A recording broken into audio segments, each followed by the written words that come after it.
भाई हैं और खान साहब ने अभी बहुत अच्छा यहाँ पर इंतज़ाम किया हुआ था। सजाद साहब, अभी जो 28 तारीख को आपका जलसा है और लाहौर से जैसे कि काफ़िले चल चुके हैं, पूरे पाकिस्तान से जो काफ़िले चले इस्लामाबाद पहुँच रहे हैं, उनके लिए क्या आपने तैयारी की हुई है?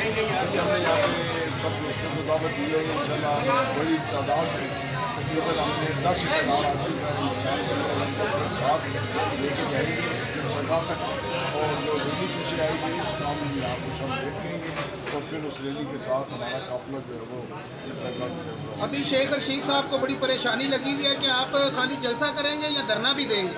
हम इंशाल्लाह ये तो हमारी जमात जो है वो फैसला करेगी। हमने तो जलसा ही करना है 28 तारीख को, और इंशाल्लाह हमारे जलसे से पहले ये हुकूमत खत्म हो चुकी होगी इंशाल्लाह। इंशाल्लाह जी 28 तारीख को इस मुल्क की तारीख लिखी जाएगी और ये मुल्क में जितनी भी बदगुमानी है ये सारी ख़त्म होगी। शुक्रिया जी, इस वीडियो को शेयर करें, लाइक करें और दूसरे लोगों तक पहुँचाएँ ताकि पाकिस्तान को बचाया जाए। Thank you.